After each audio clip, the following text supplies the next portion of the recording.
hire people, I'm going to sell product, things like that, because I'm assuming it's a global website?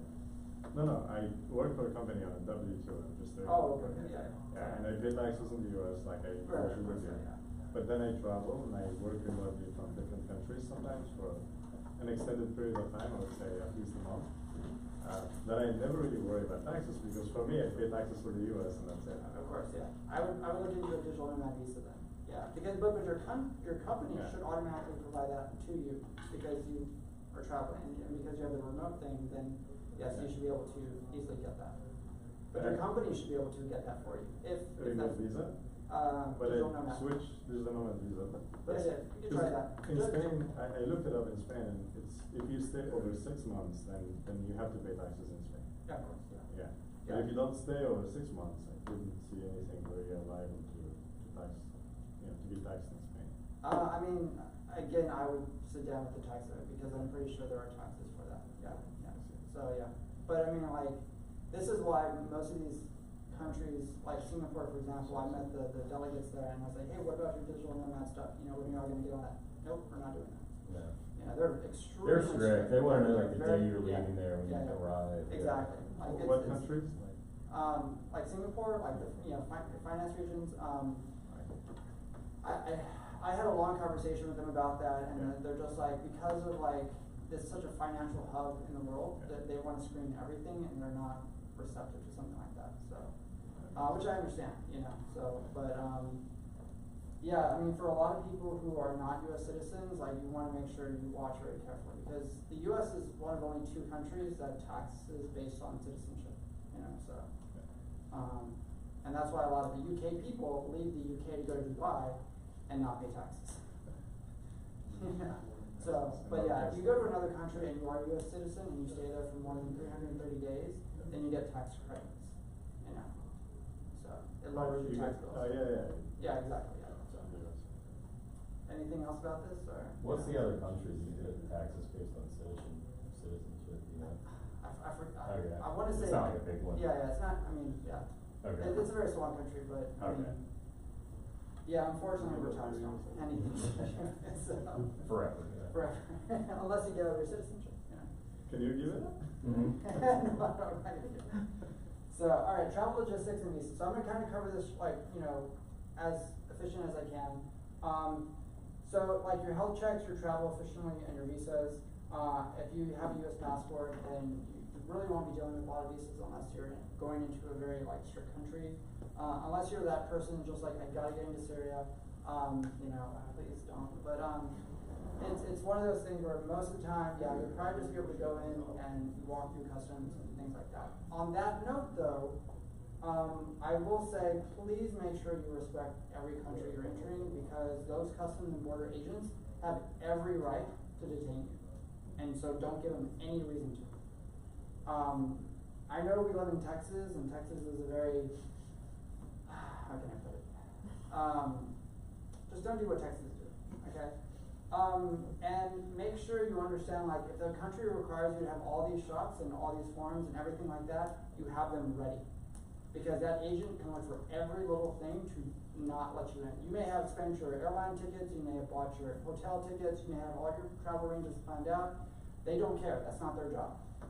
They look at it, and if they don't have what they need, you have to get back on the plane or you get detained.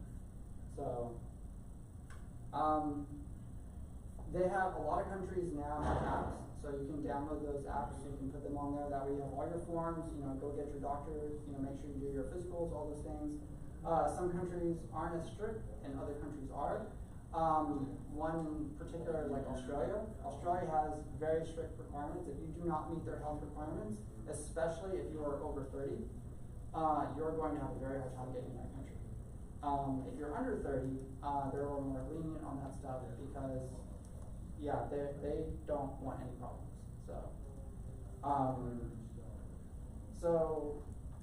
I would just say make sure you get all your shots before you arrive.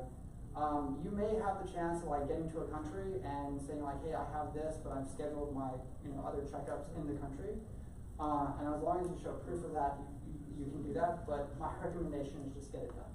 Especially if you're going to Africa, where I think you need like 1,000 shots. Yeah, it's one of those things where you want to make sure you plan ahead, you know, so, yeah.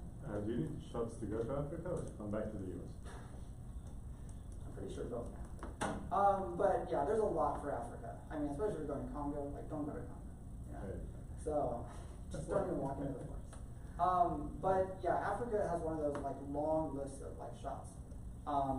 And Yeah, like you cannot donate blood actually if you travel to Africa and come back, and I tried several times, they tell me no. alright, yeah. There's some. Yeah. So. But if you're one of those people that's just like, I want to visit every country in the world except the bad ones, then yes, you know, make that your goal. Although I watch a lot of YouTubers who are just like, I got into North Korea, and I'm like, wow, like why did you do that? You know, you're just asking for trouble. So travel efficiently. So like when you're traveling, just like put everything together that you need. Like as I always tell people, like whatever you don't need to carry with you, just ship to your destination. Okay, like just make it so much easier for customs and borders to deal with. Okay, I don't know if y'all remember during COVID the whole like how airports work when there were such strict lockdowns for airport security. But do you remember the stories where like a lot of like U.S. government employees were getting stopped at airports in the U.S. from coming from foreign countries, and they had to give over their phones, and their work policy was like, you do not give up passwords, you do not give up anything, and then they found out that Customs and Borders agents are basically like God, and they just can do whatever they want. And so these NASA employees ran into this. They come to the border agents, and they're like, you have to open your phone and you have to show us everything on your phone. And they're like, no, that's secret. Like, we can't do that. Great. Come with me. You can sit in this room until you decide to open this phone. And you can try to get a lawyer, you can try to go through all that stuff, but the problem is airports have this borderless environment, so you're not technically in the country, you know, so they cause a lot of problems, and unfortunately, the people who ran into these had to give up their information. And so now it just turned into a big legal, like, federal fight. But just like, hey, you're our government, we are told this is what to do, and then you have these people who can do whatever they want, you know. It was a big mess. I'll tell you two stories where it happened to me actually. Okay, yeah. Once in Argentina, I was detained for 24 hours, no reason whatsoever, but they sent me back to the US. Right. Funny thing is that I had to work in Argentina, so I had to go back. So I went to the embassy and they said, okay, we apologize, they gave me another visa, and then I was able to go. Back then, yeah. And then another country also, Algeria, they actually stopped me. They also detained me for almost 24 hours, like the full day. In the morning, 4 a.m. or something, that's fine. And they didn't give me any reason. They took my phone, they took everything. And then eventually they just said it was a mistake. I mean, they don't even have to give you a reason. They can just be like, you know what, I'm tired, I'm gonna go to lunch, I'm gonna just eat. You know? Welcome, glad you made it. Yes.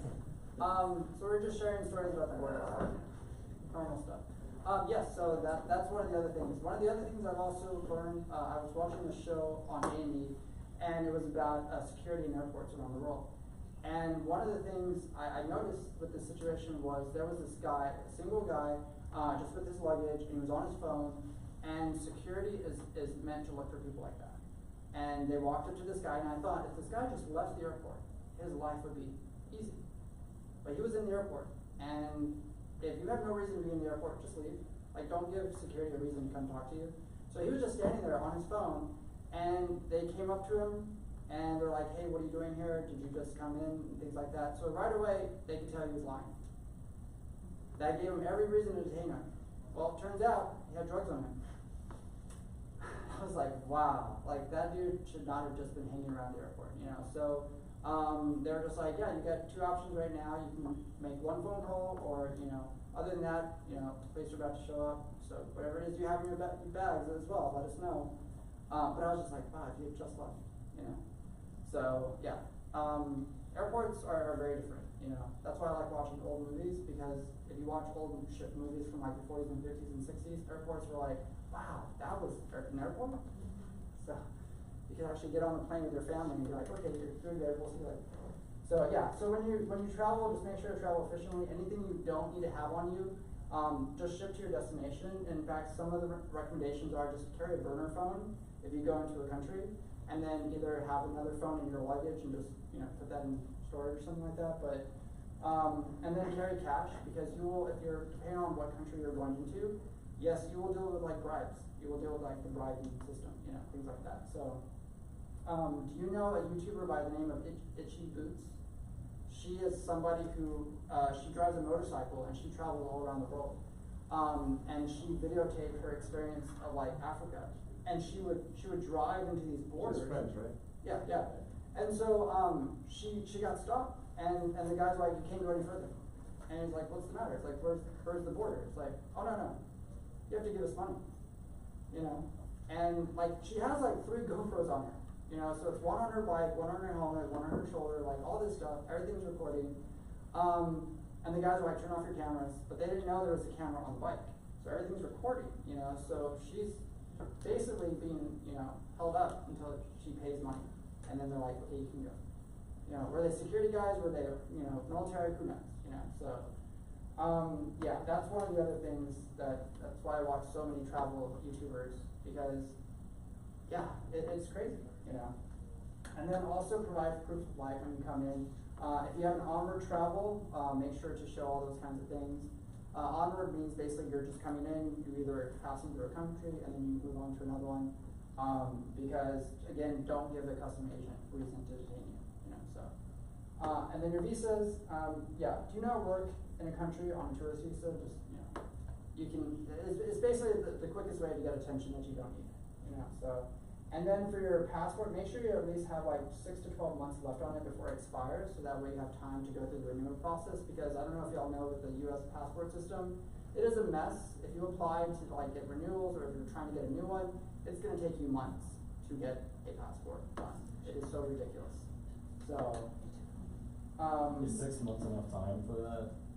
I mean, even then, I would just say like you're pushing it, but Like 9 months If you maybe? send it to 9 them months. like today, the second I came back from Brazil, mine wasn't supposed to expire until May of next year. I Yeah. sent it in, I got it back in less than or I got it right over a week with expedited. Oh, But okay. I was shocked because Yeah, I it's thought I not had normal, incorrect yeah. paperwork. Right. I would probably just ahead of like summer travel for people with families, and then whatever's gonna happen with the political Yes. whatever, this might be a really good time to do it and expedite. I was shocked it Absolutely. got back that quick too. Yeah. Last time But they I think lost my because you got the photo, expedition, I yeah. was- So do y'all remember a movie called The Terminal? Yeah.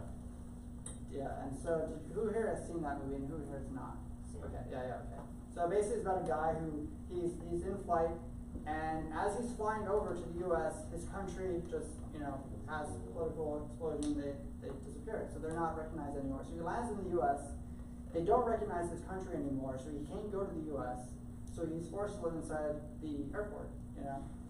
And so the border agents are just like, what do we do with this guy? Like, he doesn't have a country, we can't recognize anything that he's from, you know? So eventually you see in the movie, they're just like, hey, what if we just trick him into getting into trouble, and then we can go detain him, and then somebody else can do it.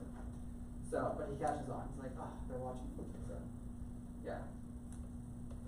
All right, so health and wellness, a lot of this, as we go through this, you're going to be like, wow, that's a lot of insurance. But you will be very glad you have it, because you may never, you have no idea what's going to happen to you. Your luggage may get lost, you know, your flight may get canceled, your hotel reservations may, you know, disappear, things like that. And then you have like main international health providers, then you have travel insurance, local health insurance. Some countries require you to have their insurance before you get there.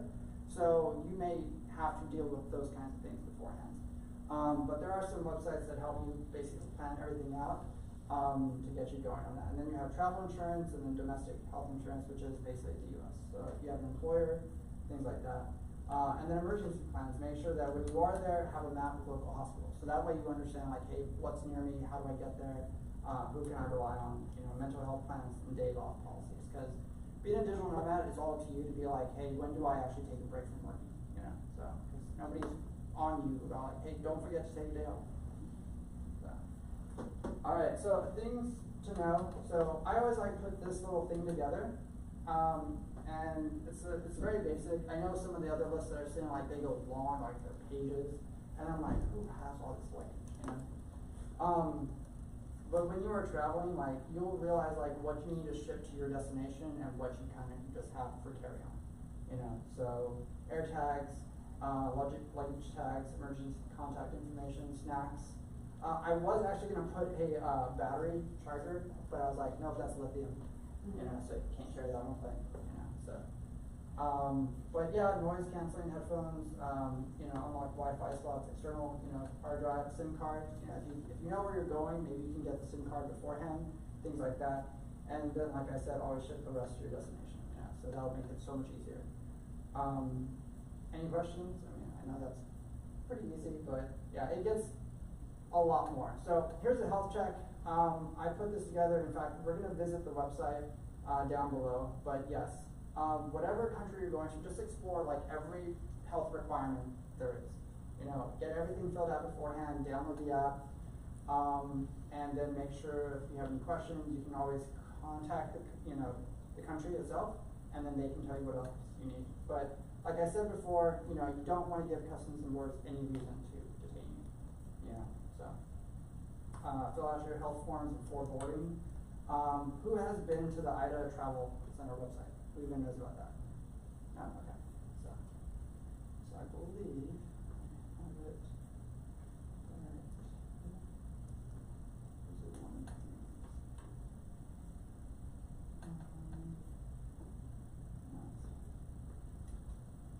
Yeah. So basically what they do is they're going to ask for your information. They're going to go through and say, hey, where are you going? What country are you basically going to? So if you pick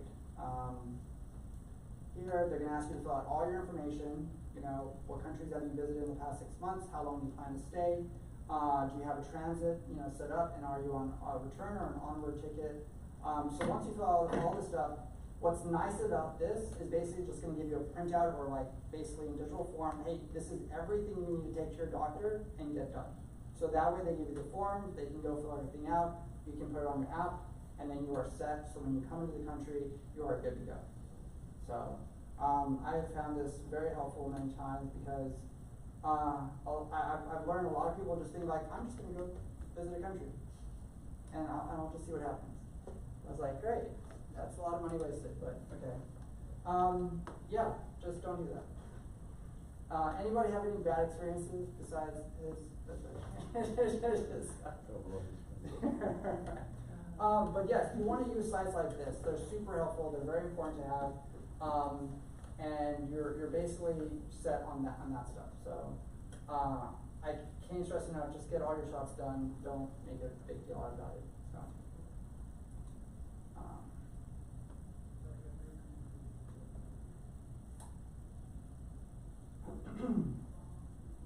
Alright, gym memberships. Who knows about any of this stuff? Like worldwide gym memberships? Okay, no? Anybody work out? Okay, you do. Great, awesome. Okay. Do you work out or you know about the gym membership? I know about the gym. Oh, okay. I work out. Oh, okay. Today I worked out. Yes, okay. Why can't you? Yeah, so there's different forms of memberships. So just like co-working spaces, anybody know about the Global One Pass? Like it's basically like you sign up for that, and anywhere you travel in the world, it just tells you what co-working memberships they're part of. So when you land, it tells you like, hey, you can go use their co-working space for the day because they're part of the membership. So just like here, they have the same thing. So like Zemo Fitness, they do the same thing as well. So you can book one-day passes, and you sign up for the membership, and so you can go into a gym, work out, and not really have to worry about a lot because they all do partnerships, which I think is fantastic, and I think more of this needs to happen, you know. And then you have OB Fitness, which is on-demand workouts program for women. So a lot of women, digital nomads, they go out and they want something just on their phone, they want something in their living room. That way they can just do their routines and then, you know, go back to working. So, but local fitness groups, I can't stress this enough. Like when you are in another city, like please go like socialize and talk to people because sometimes they're going to be like, oh, we have a yoga program here on this mountain every 6 a.m. It's like, God, it's so early. But they do that here actually in Austin. Do you ever go to the central part right here? And like I think it's like 5 or 6 a.m. Way at the top they have yoga. I read about it. Oh, okay, you read about it. That's good enough. Yeah, so yes. It's hard enough getting up at 7 and keeping the work hours. But yeah, that right there, gets you connected to the locals, you find out what's going on, and then they will tell you like, hey, there's a party happening here, there's a networking event taking here, you know, because sometimes you don't always have like the ability to find out like what's going on, you know, unless you have like a team or no team to do that for you, it can get very, very hard, you know. So you have the option of like programs that connect you to local gyms, and then you have just apps now. So, and if you want to build an app to cater to that, why not? You know. So here's some travel methods. So I'm curious to know who has done any of these. Okay. So I'm a favorite of like the 333, but some people like to take it a lot slower. So where would you fit in? And feel free to shout it out.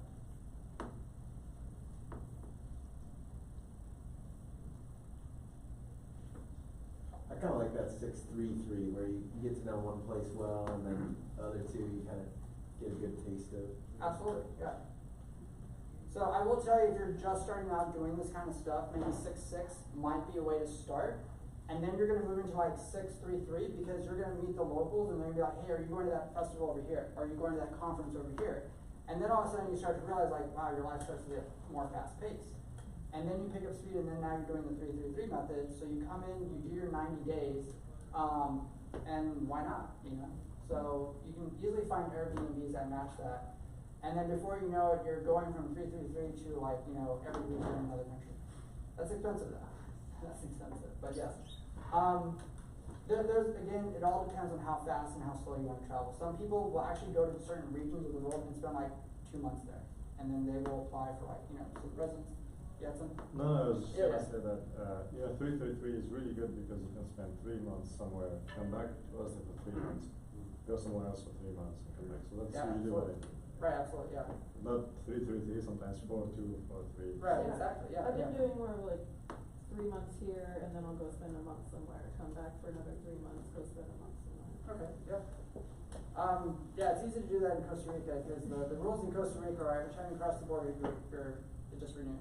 Oh, nice. So you can go to Panama and come back? yeah, pretty much. And so they started to climb down on that a little bit because they're just like, people keep going to that bar over there and then coming back. So it's like, wow. But again, it all depends on how big your network starts to grow, because once you get really in tune with this lifestyle, you're going to go out to like the eastern part of Europe in those countries, and there's so much networking events going on. There's so many conferences happening, and then you're going to be like, okay, I can't miss any of this stuff. And then your friends are like, hey, I'm headed to London. You want to go with me? And you're just like, oh, it was just there, Okay. And but yeah, it depends on how social you are. I mean, I've met digital nomads that are very introverted. They like the countries that are very open space. They're not large cities. And then you have the digital nomads that are like, they want the cities. They want like the South Korea, the Seoul, all that stuff, Japan, Tokyo. They want that, fast-paced stuff. So. Hey, what was the name of that gym website on the last slide? Sort of the Z. Sorry. Yeah, Zima. Zima. Yeah, absolutely. Yeah. And so look on their website. In fact, they're actually part of another system that allows employers to add that on to your benefits program. So I would say hit up your employer if you have one, and then say, hey, we need to get this. So when I'm traveling, I can use a gym anywhere in the world. Sure. So. PRH does a wellness reimbursement every year for $500. Oh, nice. Okay, perfect. So these are the top travel medical insurance. We're going to take a look at their websites, but I want you to, take a look and know that these are the top 3, and we're going to get into health insurance after this, okay? Because, like I said, you're going to need a lot of insurance. A lot. So hopefully you're making a lot of money. But yeah, Safety Wing, Rural Nomads, and Insured Nomads, they all have their variety of options. But we'll take a look at Safety Wing. And so insurance for nomads by nomads. So this company was actually created by people who were traveling a lot, and they started to notice like the health companies just were not catering to them. And they're like, how do we build a company that manages and helps digital nomads that are traveling all the time? And we understand the problems we're going to run into. Like if you're in like Portugal and you sprain your leg, like you don't really understand their healthcare system. So you're calling people and they're probably talking to you in a way that's just like you don't know what you're doing. You get to the hospital and then all of a sudden they ask for stuff. this company right here helps you with that whole process. And they even ask you like, hey, what is your travel plans? And they will map everything out to make sure you are set up and ready to go for that, you know, which is awesome, you know. So, I'll tell you. Yeah, yeah, I had absolutely. a weird experience actually with AXA. okay, I took the AXA insurance, you know, I think it's $1 a day or something. Took it for 30 days for like $35.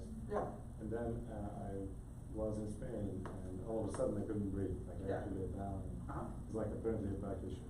And I went to the the medical center, and they asked me to pay like 300 or 400 euros for the tests. Yeah. And I presented the insurance, and they did not accept it. yeah, They told me, here are the bills. You can talk to them later on, figure out if you get reimbursed or something. Mhm. I emailed them. I didn't care eventually, but I emailed them. They never got back to me. And I took the AXA one, which is online, kind of the most famous one. right, yeah. People like say it's good.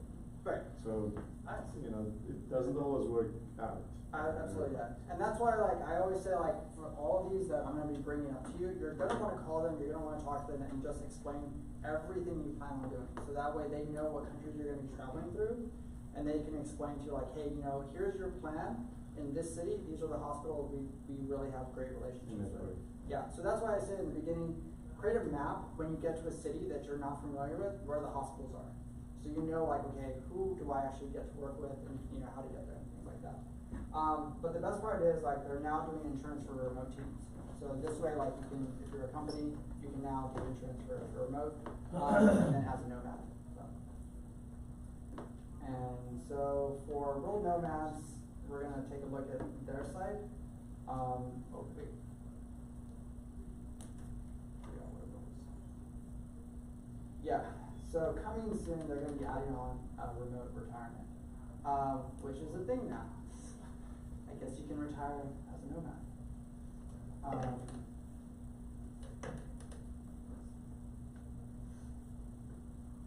So this is the other one right here.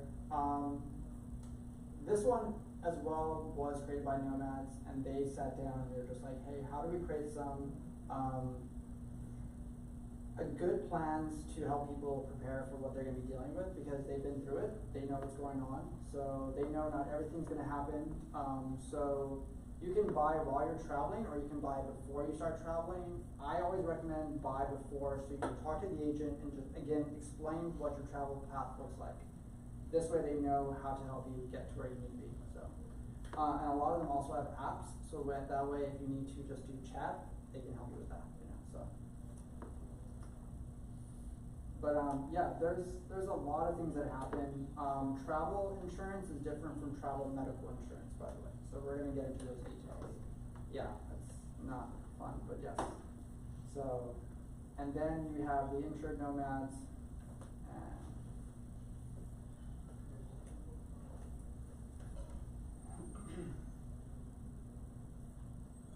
Yes.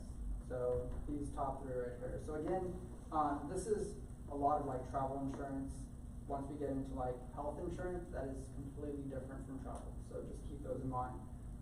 Again, a lot of these help you with flight cancellations, if things happen to your luggage, travel issues, if all of a sudden your flight just completely gets delayed or canceled altogether, they can do reimbursements, they can do hotel, things like that, or get you booked to another flight free of charge.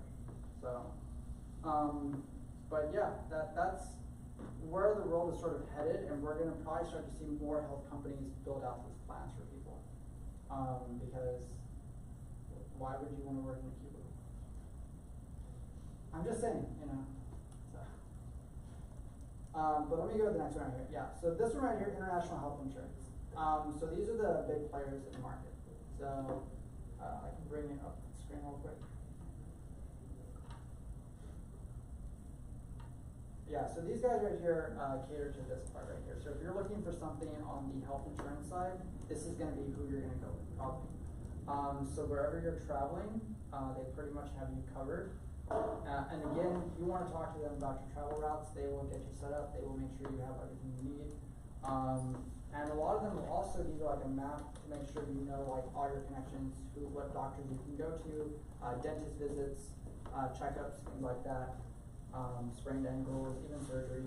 So, yes. Especially if you're going to be in a country for more than 6 months to a year, these are great plans to have, so. And if it feels like I'm throwing a lot at you, let me know, because I know like the health insurance part, you can seem kind of like dry and dull of it, but when you're traveling, you're gonna be like, yes, thank God I have this stuff, so. So one of the things you'll start to notice is you have a lot of insurance. So you have either your employee insurance or your domestic health insurance. You're gonna have your travel insurance. You're gonna have your international health insurance. And again, depending on the country, your local health insurance. So anywhere between, I would say, maybe 600 to maybe 2,000 a month is probably gonna be your average cost. So, yeah. I have just a question, because I used Nomads before for Yeah. travel insurance. Sure. And it definitely had some, they covered some health stuff, but so you're saying like maybe they cover like some like emergency stuff, but not like. Right, yeah. It's probably not gonna be as much as the international health insurance. Right, exactly, yeah, and then, okay, so then you have your, here we go.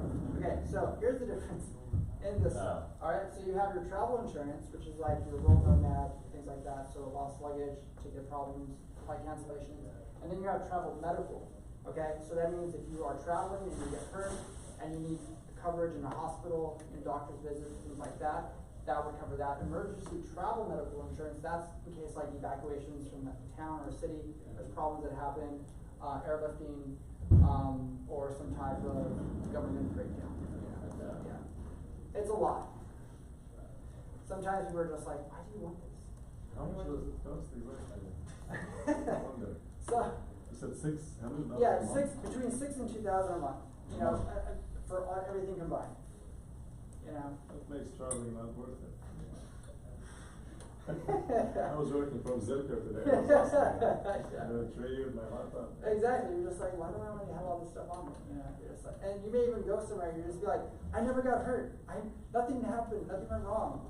Now, when something happens, like the thing that happened to me was completely random. I was just walking in the marina with a friend, and it happened. I had to go to the hospital. Couldn't breathe. Like had to literally lay down. Yeah. Something happened. I don't know. They said muscle imbalance or something in my spine. But after like a week, I was much better. And I paid around $400. Yeah, still not $600. I thought I was a lot, but it was still Yeah, exactly. $600. So did you all remember that situation that happened in Machu Picchu, where I think was it a fire that happened or something happened, where the people had to get evacuated, and they were stranded there for a couple of days, and many people were not expecting that. So a lot of them have flights back, and those got canceled, and there was a whole mess. And I looked at that and I went like, who here had emergency travel medical insurance on them? How many tourists are thinking about that? None. None. So I'm sure a lot of them had to pay a pretty penny to deal with that kind of problem. But of course you can't plan for that. That's why it's called insurance. But yeah. So mental health. This part right here, I think a lot of people don't really take it as seriously because they're so burnt out with work. They're just like, hey, I gotta pay bills, I gotta do this, I gotta do that. So when you have like, let's say you go to Switzerland, like go enjoy the Alps, like go walk around, like go hike, go enjoy those kinds of things, because it helps you just do your job better. A lot of times I meet digital nomads and they're just like, I have this meeting, I have this to do, I have to go meet with a client here, and then after that I'm on the plane. I'm like, you didn't get to enjoy Austin. You didn't go to Home Slice. You didn't get to go to Zilker. You didn't get to, oh, just mail it to me. So, which part? So human contact. Like I said, join local groups, talk to people. I don't know if you've noticed like the therapy landscape of like apps, but it's like the Wild Wild West of like therapy out there. So like you can get all kinds of apps, even like tarot apps now. And even if you're not social, like you still want to have that connection. I know AI is filling in that space, where like driving ChatGPT and you think it's real, it's not. Sorry. But yeah, Talkspace I discovered is a good one. BetterHelp, these are licensed therapists that are there on your phone on an app, and you can schedule time with them and you can talk to them and really get to know them. And they can help you through all those kinds of things. My recommendation also would be to get like a virtual assistant that knows that part of the world and says, hey, look, I'm not from here. Can you connect me to where I need to be? Like, can you find the groups for me, put it in the list, and then RSVP for these events, and they'll take care of it because they're from there. A lot of people don't think about that. Even when you're traveling a lot, getting a travel assistant does wonders for you, because then you can just say, look, I'm going to be covering this part of the world for the next 2 years. Plan out my entire itinerary. So they'll set up your events, they'll make sure you're at conferences, they'll do all those things, book your Airbnbs. So now you just worry about getting there. You're not traveling. Days off policies. So always schedule like a day off. Make sure certain days you just don't do work. Go enjoy the culture. Go do a lot of those things. Because there's so much going on out there. And I always tell nomads, you're probably going to grow a lot of your client base faster when you go out to conferences and networks in those regions. So who here went to the 1 Billion Creator Festival? Who here knows about the 1 Billion Creator? No? Okay, I'll show you. Alright. So it already passed 1 billion.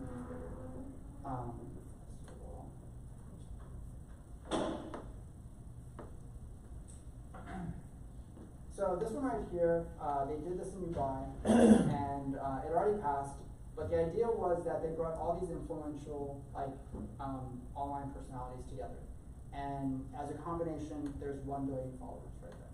And so all these people have such clout, they have such influence, and you're meeting people who are in the food space, education space, health space, all kinds of things that are going on. I watched a lot of it on YouTube. I watched a lot of it live streams, things like that. So you see everybody who's doing something in a different space, a different silo. And right here.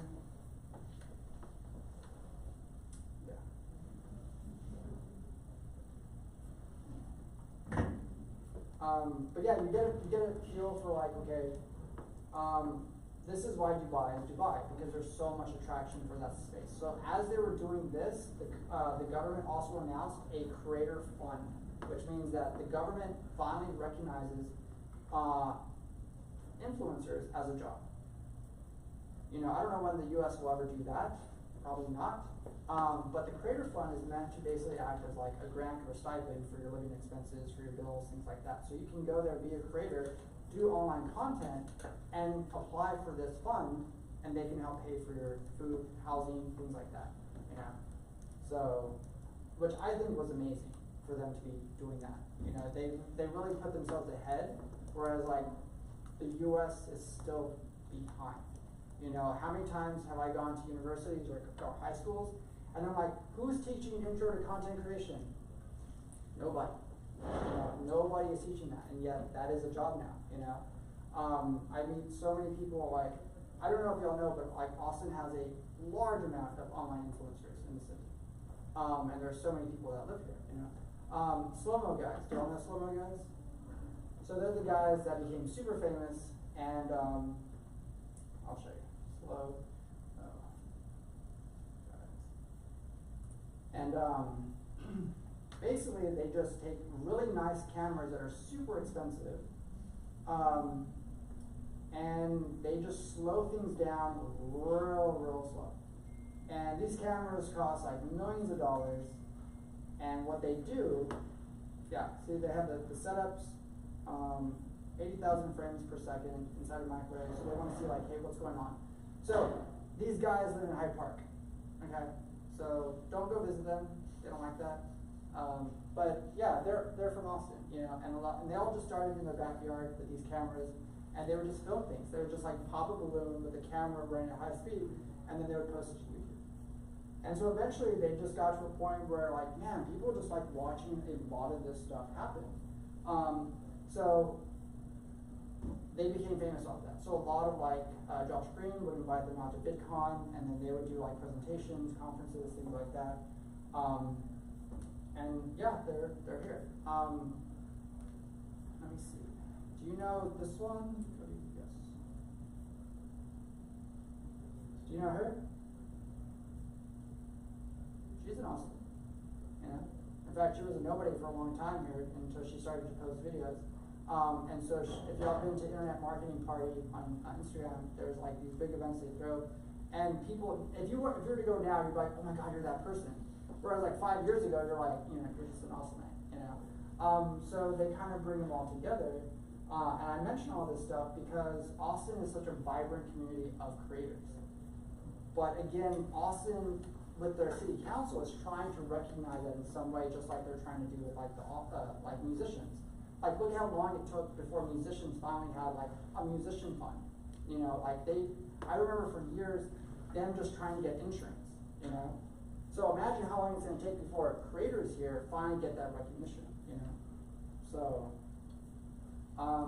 But yeah, it's one of those things. And now, who else do we have in the big city? that does a podcast. Rogan? There we go. And what did he just open recently? The mothership. The mothership. See? Yeah, exactly. You know. So now, when he had opening night, did y'all go to opening night, by the way? All those famous like comedians all packed in the room. Yeah, I mean that's the clout that Austin has now. And now that we have a billionaire that likes to drive around in a rusty truck, it's one of those things where like the city is growing tremendously, you know. And I can't emphasize enough, like, go out into these communities because you'll be surprised who you run into, you know. Did anyone notice the number of Ferraris on the road last week? I don't know, in Austin. I don't know why, but I thought that was normal. no, it was not. But earlier I thought I was in Miami. So clearly you don't go out to Westlake a lot. So. I actually live on the west side. Oh, you But oh yeah, there you go. Yeah. So I remember when they finally built the Ferrari dealership and the Lamborghini, and then so you know what's funny about that is there's a Ferrari dealership in San Antonio. Yeah. Okay. But it's not actually in the city. It's like outside 1604, right next to where the rich people are. I'm like, how convenient? How convenient? Are there like meetups to, like, if you're a creator and, you know, like, cause I make some of the stuff that I'm, you know, nobody, but like, to meet these people, or do they go to like certain meetups and stuff? I'll show you.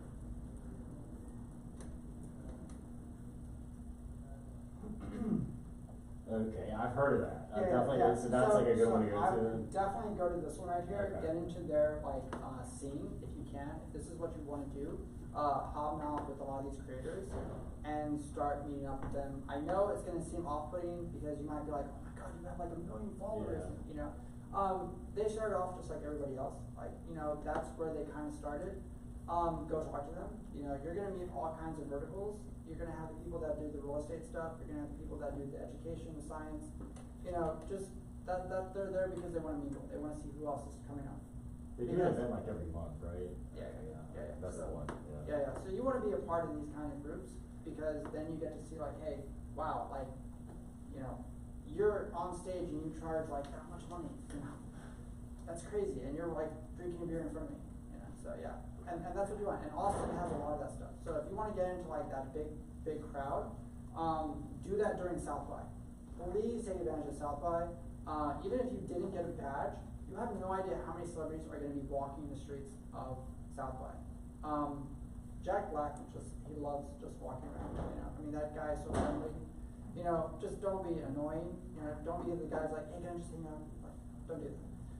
Adam Sandler, you know, comes around, so again, we have the film circuit, we have the education circuit, and then we have the tech circuit, the music circuit, so there's so many celebrities that come into Austin. I remember one year I was doing South by, and it was like 7 in the morning, and I was going down, I think it was 2nd Street.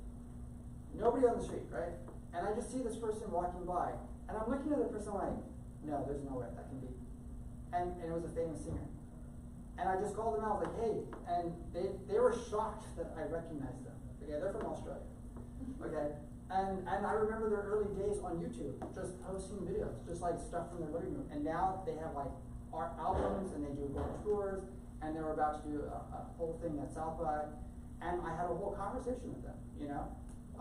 That's what South by does.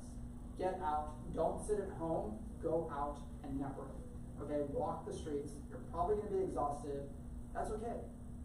You may meet some amazing contacts, you may meet up. I will tell you, the Driscoll bar, I think I told you, James, that one as well. Go to the Driscoll, 10 o'clock, go out there. You'd be surprised what your celebrities are gonna run into. Ran into Juliet Lewis in the bathroom one time. Yeah, it's exactly, you know, normal. For a school ball. Yeah, for a school bar. 10 you know? p.m.? 10 p.m. like to like 2 a.m. I guarantee you're gonna run into so many What day? stories. What Anyway. you know. Do you have any other, just quick, and you can talk Sure, a no, little absolutely, about, yeah, like, no, no. about South by, cause I actually did five of that. Okay, Like, so- any, like any general, like, I'll show you. places to go. Because I reasons told to go? James about this, and I'm gonna share this with you, and I'm gonna see who actually follows through on this, but, alright. So, you do know there was a full list of, free stuff happening, and then this one right here shows you a lot of that stuff. So at the very bottom, you can ignore all that stuff right there, you don't need to play that. So a lot of this was just added right here. So again, all this is free to register and sign up for, you know? So once you go onto here, Oh, okay, cool. you can start to realize like, wow, there's so much happening during South by, okay? Get your RSVPs, because if you do not have a ticket, you're not getting into that room, okay? You need to have a badge, you do this? Yeah, if you have a Is it- badge, it's- yeah, it's completely different. It's separate, okay, Yeah, yeah, alright. yeah, if you have a badge, you can walk into anything. But as you can see here, like, there's gonna be over, like, I think it's over 200 to 300 events that are free all around Austin. So don't forget, you also have the comedy circuit that's going on. They don't really advertise a lot of it on South by, but it's still there. So look up South by Southwest Comedy, and you'll see all the shows that are going on. And in fact, a lot of people that I work with who are trying to launch their businesses, I say go to comedy shows. Why would you do that? Because when you go to the tech circuit, guess what? It's a lot harder to get their attention than it is people who want to laugh. Because if you're going to a comedy show, all you want to do is drink beer, have some laughs, and have a good time. You're not thinking about tech, you just want to laugh, you know? That's the easiest way to get your product in somebody's face, to get somebody to be like, hey, check this out, see what you think, give me a review, join my mailing list, you know? And talk to them, because those people are from all around the world. In fact, the comedy circuit also brings on a lot of famous comedians, you know? So you're gonna meet a lot of comedians that are gonna come in and be like, hey, I'm doing a show tonight, you should check it out. It's like, oh God, I saw you in a TV show a long time ago, you know? Yeah, so there's so much happening. So again, this is the time to embrace that digital nomad stuff, because you're gonna meet so many people from around the world. Because they're gonna come in, they're gonna do their 1 week or 4 days, and then after that they'll be like, well, I'm off to Japan. You know, it's like, oh, you should be joining me. You know, so. But yes. Would be, sorry. No, go ahead. This is what's So if you said if you do have a badge, you do not need to RSVP to this stuff? I mean, you can still Or RSVP, but they're gonna see, like, it depends on your level of badge. Do you have a platinum? Yeah. If you have a platinum, you're fine. I mean, like. You don't need to sign up for any of this, Yeah, just go. pretty much. You Just can go, yeah, okay. yeah, because you pretty much paid everything. I just got on the Facebook Marketplace for like half the normal price. Is it real? Yeah. No, I already like registered through the site. How much did you get? 1,000. Yeah, that's a good question. You're about to find out. Oh, you're going like, oh, wow, it's kind of. It's on printer paper, it's fine. I was just watching a scammer payback on the Facebook Marketplace. Actually, Kaboga, sorry. And one of the people they were talking to was just like, I can take your money and invest it in moon oil.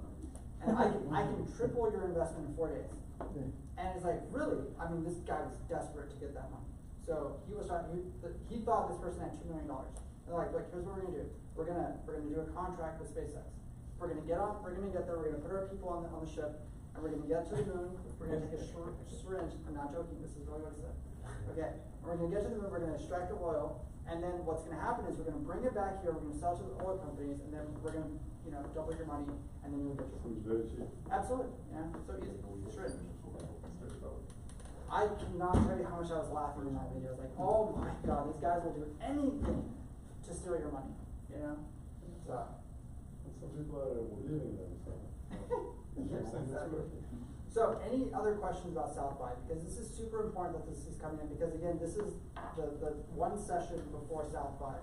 And as a digital nomad, like, I want you to take advantage of this stuff, because I can't tell you how much money is also coming through this city that South by, creates for the economy. So anything else you want to know, like schedules, like what's going to happen, where should you be, things like that. Where should you be? So Austin Convention Center, okay? Austin Convention Center and Rainy Street. So the places you want to be after you've done your Austin Convention Center, even if you just go in and you don't have a badge, just go there to see who's the speakers, what's going on, get all the free swag, things like that. And then at night, you wanna go on Main Street, because that's where everybody's gonna go, they're gonna have parties, things like that, mingle in those rooms. If you're shy, go read a book on how to talk to people. Okay? My favorite is, Deborah, what is it? She wrote a book called, The Fine Art of Small Talk. Deborah. I read this book Deborah Fine, there you go, yes. Yeah, because I can't tell you how many times, like, just talking gets you into the right rooms, okay? Like, that's a super important skill, okay? Because I have gotten into so many exclusive events, and I didn't have a badge, I knew how to get into rooms, okay? And.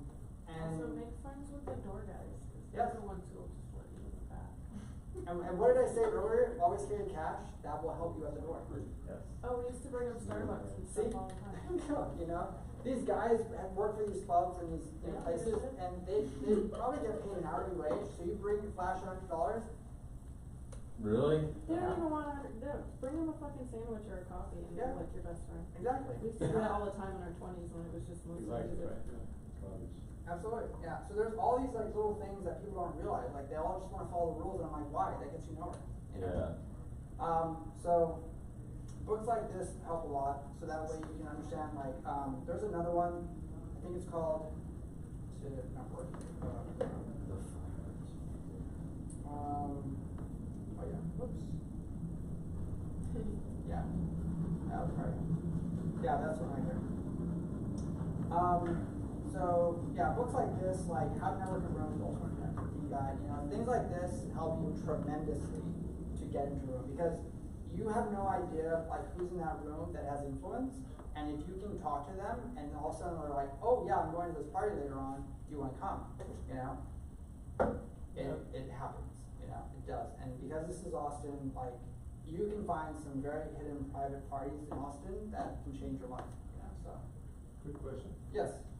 I don't know if this type of work applies internationally, right? It does. It does? Okay. But networking is really good. Other question that I had is, South by Southwest, I always see it as a consumer, not actually as someone who is there to get clients. Okay. Maybe I'm very naive, but can you give us a bit more information on that? So- Especially to get clients or to get, like, I'll give you just I've been a scientist, engineer, all of the above. What would you like to get out of it? You tell me that first, and then I understand you said clients, but Yeah. like, what kind of clients? That's the thing. Any product I've built outside of my regular day, and I build products in pretty much a week now, I'm thinking, 2 weeks I can build something. And You can do it. I'm not kidding, I did. But the only startup that I built before, was a B2C. Okay. It's a consumer. Yeah, yeah. So, I don't need, it's not a B2B or a B2C. Okay. Versus, Yeah. my work is usually B2B, my day job, let's say. Right. But when I had a startup, it was B2C, it was a little more organized. Okay. But I never know, what do I need these people for? As I told you, it's a consumer, like I consume what people are doing, what news, there's in the tech, audiovisual, all of that. But I don't actually try to get something out of it other than information, like customers. Right. I don't know exactly how to get consumers from these conferences, because in a B2B setting, yes, I had, professional conferences I go to like 1 or 2 a year. Right. And we talk to like the biggest $20 billion companies, whatever, in the world. Yeah. And we talk to their execs and we wanna get their business or their Yeah. procurement person or whatever, right? That makes sense. Yeah. But from a B2C point of view, I don't know what to get, how can you get? So you wanna target the topics on the schedule that match what you're doing. So like, biotech, things like that. Go to the rooms where people are already interested in biotech. If you go to the space where it's like film, you're not gonna be able to convince anybody that you're interested because you didn't make a movie, But What can you get out of it? Even if you convince somebody that so do your you see idea what's is on the great. screen? Do you see that little box? Sign up, which one? Create a mission. Right. Do you know why that little box can make you $1 million? Yeah, Okay. I mean, testing, for me at least, it's for testing my product. Exactly. Not necessarily, but I usually Okay. hire people or tell people outside, like random people, I don't actually. Right, but you should do it because you're the one that knows firsthand. Oh, Because then mechanical if you therapy. talk to the people, because like I said, go spend your time on Rainy Street in the evening, share a beer with somebody, I guarantee you that's gonna open doors. Because that conversation is gonna do something. You know, you may find like that person works in this department, they're an executive here, they're visiting from, you know, from Finland, and you're like, oh, you know, I didn't know y'all were working on that, you know? Can I get you to, you know, give me your email and everything like that? Because now you have a connection to keep in contact. Meaning Yeah, yeah. connections in general, like Exactly. if you go to a party and you meet someone, that's a connection. Yeah. For funding or, Uh-huh. yeah. Yeah, because that person may have the direct contact to the person you actually need to get to. And they'll be like, hey, you need to go talk to Richard. Richard's the one that, he deals with all that stuff in our department. I can set up a Zoom meeting.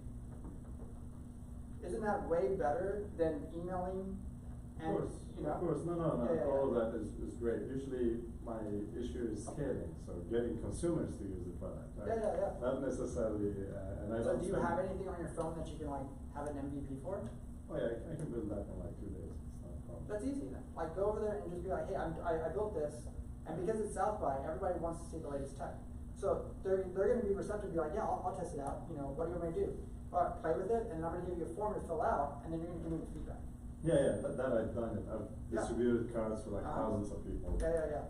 15 years So, ago. and yeah, I've been doing it, so and you it have the works. idea, but I think, yeah. what is the problem that you're running into? Is it returning clients? Is it like actually building something, or is it No, do the follow? let's say anything I built never had more than 1,000 users, and it's meant for like millions of users. Right? Okay, alright. So, Well, what is your scale, what's your scale system? my Do you sales- have, do you have a process to scale it? Usually it's online advertisement, but it works so far. Okay, yeah, that doesn't work. Yeah, that didn't work. Yeah. Try to grow organically. But Okay. sometimes I go to meetups and specifically for these groups, I would send an email or something like that. Sure. Or like a coupon because, you know, usually it's premium. Okay. But it's interesting that, you know, when you said like you can get clients, I was like, I'm not interested in getting client by client. These to test my tech. I could do mechanical Turk or like, you know, talk to people or figure out there are agencies even that take care of that for you. But to scale a lot more and maybe people to talk about the product. Right, Things to talk yeah, about. because you Something might like have somebody that helps you with that part of your business that you need to scale, or they're just like, hey, we're looking for what you do, and that's why we're here. You know? It's really good, yeah. So that's why I say don't ignore everybody in that room because you have no idea who's gonna open new doors for you. Like you may see the guy who looks like he just woke up and he's got like sweatpants on, he's probably in the right there. That's Alright, awesome. I met at a party, the CFO of Nomad, you know the fund for the very last. I met the CFO, we were talking about a girl. I'm sorry. Yeah, no, and that's the way to do it, You know, yeah. That's how I met him. Uh-huh.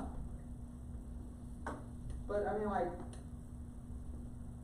when I tell people like network, go to parties, like do a lot of that stuff, like my job is to network. My job is to go to events, parties, things like that, and it just like I just see people's minds and goes like, how do you get paid to go to parties? How do you get paid to do all that stuff? I was like, well, because of what I do, like that's how it all works. You know, it's all set up that way.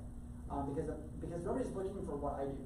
Like, still remember, you have to remember, digital nomads to a lot of the society is just like, how do you get paid to travel and enjoy the beaches and things like that? You know, everybody thinks like 9 to 5, like, you know, benefits, one house, one paycheck, things like that.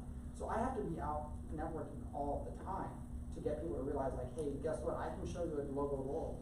And yes, you can have a lot of sources of income, you know. I can get you a remote team, things like that.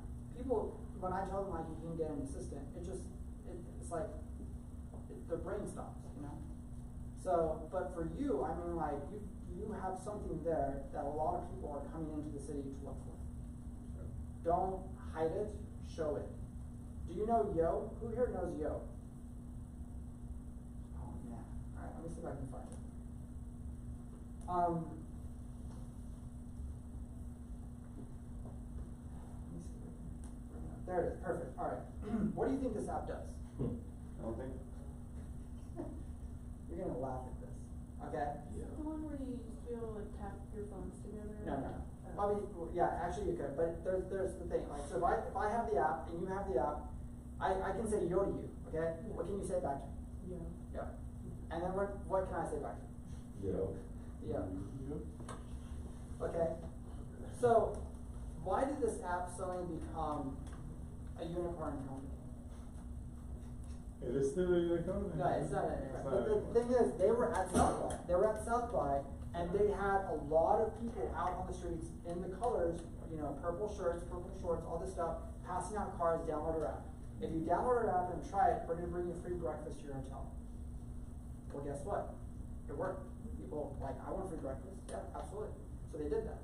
But an app that only does one thing, why would it take off? Why would anybody want this? Yeah, I know you're laughing. I know. And maybe it's worth creating something similar. Who wants to think a Okay, thing? let me tell you the story of this app, because this is where But I thought that's it what you gets said. really interesting here. Okay, so there is this guy in Israel, okay? And he was a programmer. And he thought like, okay, I gotta come up with something. I'm tired of like living this life. And he was just like, I'm gonna give myself a challenge. I'm gonna give myself 8 days to make an app. 8 hours to make an app. So he spent a full day coding this app, okay? And he published it to the Google Play Store and put it on Apple and all that stuff. And he's like, hey, my app is made, you know, I did this, check it out, see what you think. Well, somebody in Silicon Valley saw that tweet. Yeah, it was a tweet back then. And he picked it up and retweeted it, and he just happened to be a highly influential person in Silicon Valley. So when he said, dude, you gotta check this out, guess what happened? All his followers followed through and downloaded it and tried it out. So that app shot up real quick. And it caught the attention of so many UI designers. Why? Scrolling feature back then, maybe that was something. So I just gave you the clue. The UI for this app was so naturally intuitive that the design itself was so simplistic to use. It made just complete sense in its motions.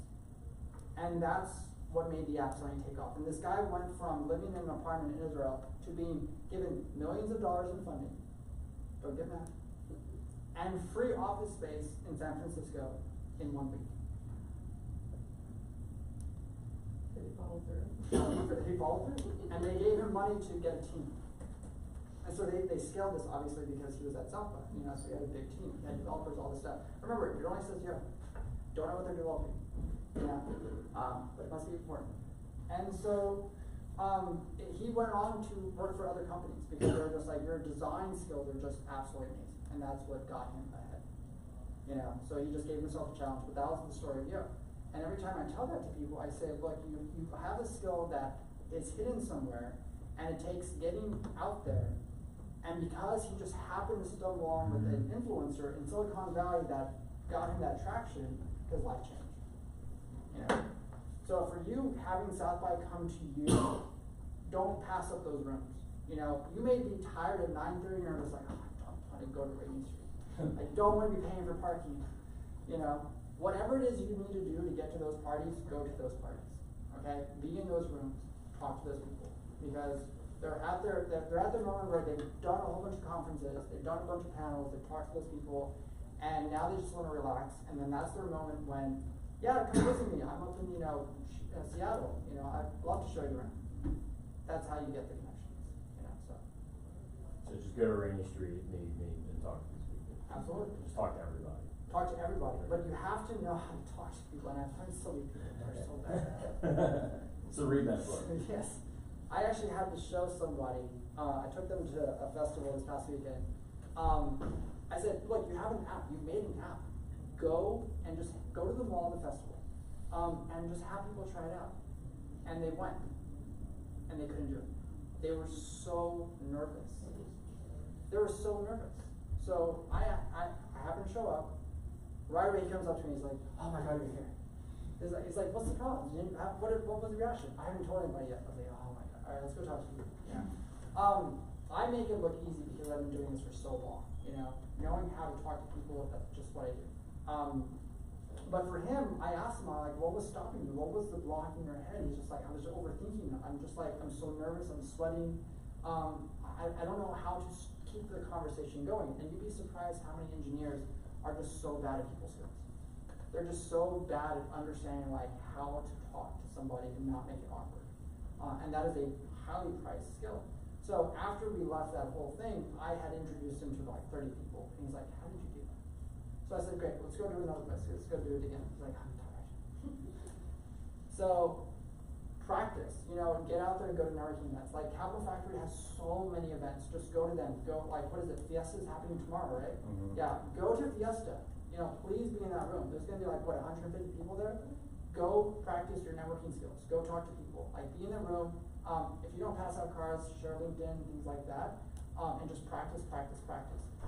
The goal here is like, okay, not necessarily that you get a meeting, like a coffee meeting, but that you have an actual relationship.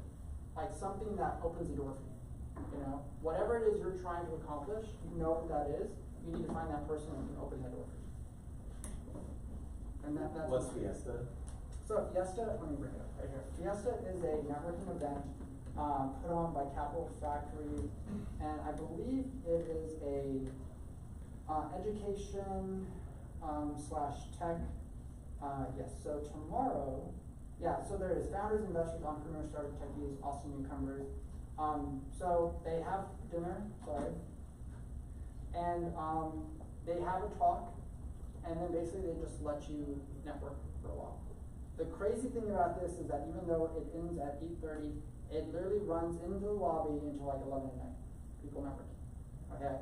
So be ready. If you cannot handle 11 p.m., how are you going to handle South by that runs until like 3 or 4 in the morning? Okay? So don't pass up those. Yeah, I know it sounds funny, but practice. Like just practice, because I can't tell you how many times I've been in networking events and I walk out and I'm exhausted. I'm exhausted, you know, but it is a skill. For me, it's a job. Yeah, I just It's skipped 2 stunning. days of music last year because I was so dead after. Right, right, absolutely. And I meet a lot of people who are just like, I want to simplify the networking process. I want to turn an app so that way you don't have to share cards or anything like that. You can just like scan this, or what is it, like the link tree, and then the link now, is it? You know, blink me or something. There's all kinds of tools now for networking. And you have all kinds of people building apps and things like that to help networking better. But my skill that I have is learning how to memorize a trait that somebody told me they have. So when I meet them again, I can tell you how many times people are shocked that I remember these small details. And it's that recognition of a human being that changes your relationship. It's not just like, oh, I know your name. It's like, oh, you have a daughter that likes to do this and she loves this. You know, oh, you and your family went to Disney World and you had a bad time. See? That's what I have. Yeah, sometimes, you know, I have a problem remembering names actually. Okay. That's a big problem. Yes. I don't know if anyone else has a Absolutely, yeah. problem. Yeah. But you know, I had a conference once, and I was in the airline industry side, and part of my team was in long haul and trucking and stuff. And my team is the airline one at the time. I used to work in the event, and I was at this conference, and Right. somehow I had dinner with this guy who was the CEO of a trucking company. Okay. I don't remember his name. Okay. A year and a half later, he visited our campus, and he came into the company. He was looking for me Right, okay. to say hi. Yeah. I have no idea how. I didn't even remember his name. I just remember his face. Yeah, yeah. Because he was talking about gambling and counting cows in Vegas when he was a student. Okay. That's what we were talking about. Yeah. And you know, I was so interested in that, the technique. So he probably liked the fact that I was interested. Right. But a year and a half later, he came to my cubicle. He was looking for me. Oh, where's Hakeem? Where's Hakeem? He thought the CEO brought him to my cubicle to me about that. I didn't even remember his name, to be honest. That's It's pretty bad. so does anybody know, yeah.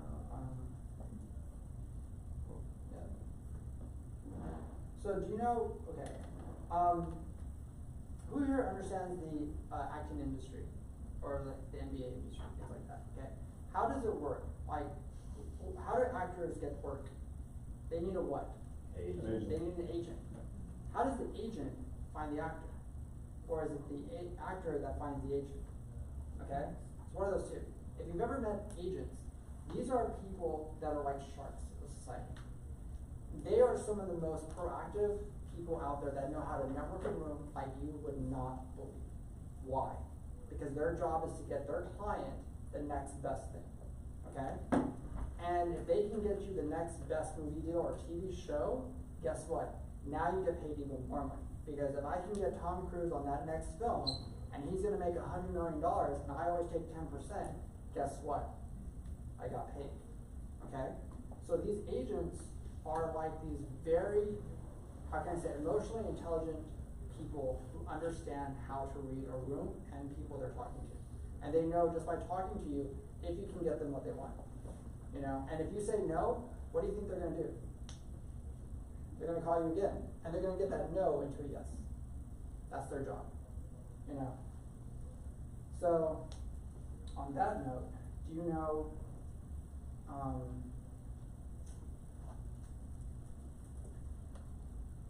let me see if I can find this one right here.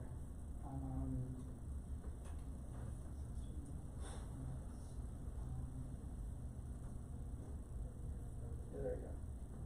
Oh, I saw that before. Okay. That's pretty cool. What did you get out of that? I don't remember. I don't remember much about it. I couldn't tell you. But Okay. I do All right. remember this. So this guy came from the streets. He was selling drugs. You know, this guy had a rough life growing up. But how did he go from that to managing LeBron James, some of the best people in NBA, and closing deals that have never been done before? How is he able to do that? Why? Because he knows how to read people. He knows how to get into a room, and he doesn't take no. So you can tell him no, that's okay, because he'll be at that door the next day, knocking on it, saying, hey, we're gonna have a lunch, you know? And he's gonna keep going and going and going until you finally understand what he has to show you, okay? So that's tenacity. That's somebody who can get into a room, he can get those connections, and if you're not gonna do it, guess what? He's gonna find a what? A back door, okay? Which leads me to this part right here. And if you've never read this, Yeah, it's a great book. please read it, okay? The third door. So this guy right here learned the system of how to get in through the third door when the front door doesn't work. He goes in and explains the story of Spielberg. Who here knows how Spielberg got started? Really? Oh my God, what is it? Does anybody have any idea? No? Yeah, I've read the book, so I remember. How did Spielberg do it? What do you remember? It was literally just through like sneaking in one of the entrances or getting to the other But side. how did you get to that door? How did you get to that door? Okay, alright, here's the details. You ready? Here's the story. Alright, so Spielberg was a really young guy. Okay, if you watch The Fabelmans, that was Spielberg's last program. Yeah. So he decided like, okay, hey, they do these backlot tours. And they go through the studios. Okay, so I'm gonna take my reel, which they had back then, which a kid would just carry a phone now. And he took his reel, and he got on one of these like movie tour lots. Okay? And when they did bathroom breaks, he got off and found a door into a studio. Okay? So he planned everything out. So he got into one of the studios and he's like, I gotta figure out how to be in this place. I gotta figure out how to get myself planted in this studio, and I need to get in front of whoever runs this place. Okay? So he finds a broom closet. Okay? And he goes to that broom closet and he puts his name on the door. Alright? He's like, that's my office. Alright? And then he just started to go to the studio lots, to meetings and things like that. And he always looked important because he had his reel in his hand, he had documents, and he always looked like he had a place to be. Okay? And he found one of the studio heads. And he's like, hey, here's my reel, check it out, see if if you want to do the next project. He was that tenacious. He was that going. Okay? So the guy thought he worked there. And he's like, okay, yeah, I'll check out the project, see what's happening. He's like, great, you know. Realized like it took a long time for him for all this to happen. I'm just truncating the story, okay? But finally the studio head was just like, yeah, I like your work, you know. I can give you a contract and we can start dropping some TV shows. Guess what? He got a job. Okay? And he was one of the youngest directors to ever direct a Hollywood star. You know, so if you've ever seen the greatest TV show ever made, let's see. Greatest show.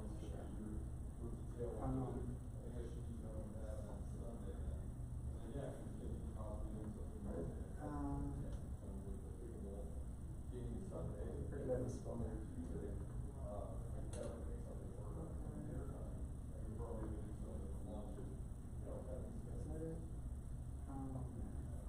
Anyways, so there was a TV show, it was like the greatest TV show. Oh wait, sorry, the greatest stories ever.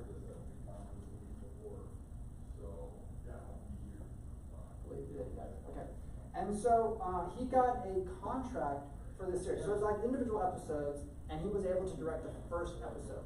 And if you watch it, you understand like his style of how he directs. And then when you watch his other movies, Sugarland Express, and then you see Jaws, and then Sugarland Express. Yeah, this was his first foray into making big Hollywood movies. Okay, so because he went into that studio and he just kept over and over and over looking like he belonged there, he put himself in that third door, and he was able to land a contract as the youngest director ever, and now we know his movies, you know, and that's how it all happened. So if he had done it the other way, we wouldn't know who he is, you know. You have to remember, like, this is the guy who submitted Schindler's List for his final film project because he didn't finish film school, for his school, for his degree in film. I would hate to be the professor to be like, oh, that was a terrible one. You get a C, you know. But yeah, that all happened, you know. So when he finished all that stuff, he finally went back to school, and that's what happened. So think of it like that, but also like, how do you get into the rooms in South by? How are you going to get into those places? Because you really have to be tenacious. If somebody tells you no, you know how many people just give up? They just give up. They're like, oh, yeah. All right, we'll go back home. Drive all the way over here. Settle. Go through the schedule. Like, literally just sit down and go through the schedule and see everything that's coming up. You know, if you're into film, guess what? Like I said, tons of celebrities are going to be here. Tons of directors, tons of distributors, studio heads, things like that. There are so many things happening. Do not sit at home and be like, oh, it's Tuesday, nothing's going on. There's a reason why downtown Austin gets shut down during South by, okay? So plan everything out. But yeah. So we're going off on Is it helpful to go to these like talks and like talk to the people at them? Afterwards, or even before. Like, you have to realize, like, there's gonna be a line at every panel before they get into the rooms. Go talk to them. Go in the line. Like, if you don't know how to talk to somebody who's waiting in line, like, you have a long way to go to understand your people skills. Okay? And when you get to that level, guess what? They're gonna be like, hey, I get an extra pass. My partner's out here. Do you wanna come join me? You got into a panel. Congratulations. Now do it again. So, yeah, I mean, like, that's the thing. Like, go hang out at Austin Convention Center. Go over there and just mingle around, and then look at the lines that build up, and then find out what's going on. You know, I can't tell you how many times I've also run into the situation where people are just like, "Hey, my buddy didn't show up. I have an extra pass. I don't want it. Do you want this?" I was like, "What is that, music?"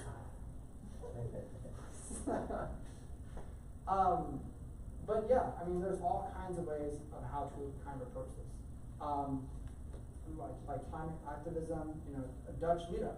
So people who are from there, like, this really goes on, okay? Like, don't miss any of this stuff. Like, it's literally meant to be for networking. So you see how big South by really caters to a global economy, you know? And that's what I try to teach in this program here, is like to think on a global scale. Don't think in terms of like one city, one paycheck. Think on like, okay, what can I do with what I do? What other places want that? Okay? Where can I go where I'm the most respected? Because you have a skill, you have something inside of you that somewhere else around the world somebody wants. You're just not in front of them right now. You know? Finding ET. Oh, there it is. See? Right there. So they got a panel. Then what happened? You know, finding hope in the fight for gun safety. Then there's CRISPR, who's ever arrived. So yeah, Authentically United podcast story. There you go. Go talk to those people. You do podcasting. See? So March 8th. You know, how to protect your brand, how to scale, human centric. So as you can see, there's some big things happening.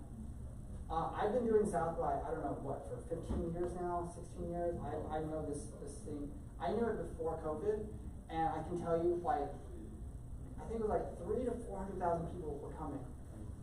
And it was just massive. It's such a big deal. Who went last year? Okay, great.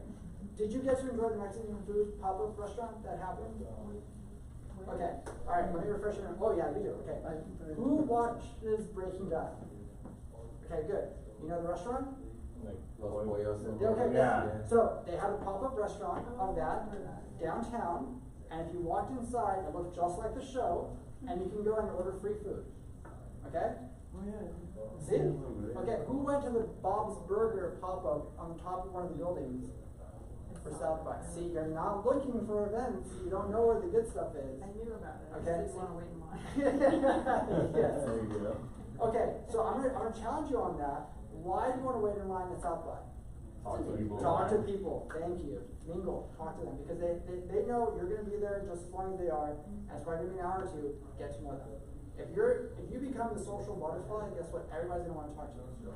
But if you're the person who's on their phone, you literally paid money to just look at your phone. So, yeah. Any questions so far? I mean, yes, I mean, like, I kind of view this as like, you know, your mental health as well, because you need to understand, like, socializing is a huge component of being a digital nomad. Don't be a hermit. I understand there are days when, yes, you want to decompress, be by yourself, and that's why remote regions of the world are perfect for that. Like, going to Switzerland, like, even if you're in South America, trust me, there's tons of hikes you can go on, okay, where you're far away from people. But when you regenerate and really get back into your mode, come back in, ready to talk to people, ready to network, and ready to get what it is you do out there, you know, so with that, any questions so far? I know I touched on a lot of things, and there's a lot happening in the next 2 weeks, basically, but, yeah, I mean, anything you wanna touch on? I have a quick question. Do you have a website or like what's your platform or whatever? So a lot of what I do, I just have LinkedIn. Like, I mean, Okay. I'm gonna have a website. I'm actually building out a Discord environment because I'm gonna be building out a solopreneur network. Because, so my program I run here is the Digital Nomad, and then the next week I run is I run this one right here, the $1 million one-person business model. Oh, okay. So this is the non-travelers version. Okay, so next week is for those that don't want to travel, but they still want to make money as a solopreneur. So if you haven't seen this, I can pass it around. Who here has heard of that book? Okay, all right, yeah. See, and that's what I've learned about that book, is that so few people know about it. And here's the crazy thing. The majority of the people you're going to read in that book are all from Austin. Oh, then what? All from here. All From from Austin. Yeah. You know? And that book came out, I think, what, 7 years ago, 6 years ago? So I've already read part 2. She wrote another one because it was such a hit. And I'm like, I don't know what the hit means, but that's good because you wrote a second one, and it goes into more detail as to how these people are doing it.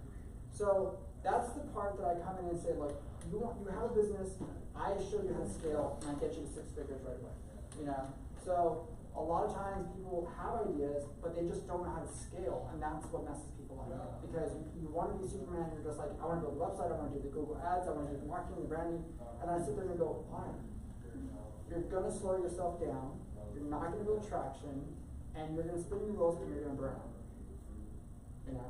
And then you're gonna turn around and be like, well, nobody's at my site. I understand that, because you're doing everything yourself, you know? So, yeah, there's a reason why certain things. And that's why I meet so many people here. Like when I come to Capital Factory, I meet the people who are just like, I've been doing this for 2 years, I'm trying to get funding, I'm trying to do this, I'm trying to get investors. And I say, why? What is stopping you from going out and just getting money? You know? If your product is not making money right away, go talk to people. Like get in rooms, you know? It can change your life, you know? So, as the saying always goes, investors will give you money when you don't need it. Yeah. So, yeah. And the other side to that is the people who are like asking for money when they need it. And investors are like, no, you don't know what to do. I worked for this guy who built his company out of a research lab. He was a professor at MIT and then he moved to US. And he built he had a contract with a big company once. Right. And he was like, you know what, they bought $1 million house. At the time maybe he bought it cheaper, but in Florida. And then he was like, you know what, I need help to pay for this house. Right. So maybe I'll do more contracts. And then he built this company. Kept on growing it. Eventually, when I joined, I think we were like 60 people. When I left, it was like 400 people. Oh. Never got any funding. We bought even land, built a campus, very nice campus, like eagle shaped. Yeah. And all of that. And at some point I told them I want you to groom me because at some point I want to do the same thing as you. Sure. Yeah. an Indian guy, older guy now. So I went to a lot of meetings with him. Everybody wants to give him money. He never accepted it. He still owns 95% of the company, 5% Yeah. for the employees, and he still owns the entire thing. Right. Never got funding. The company is amazing.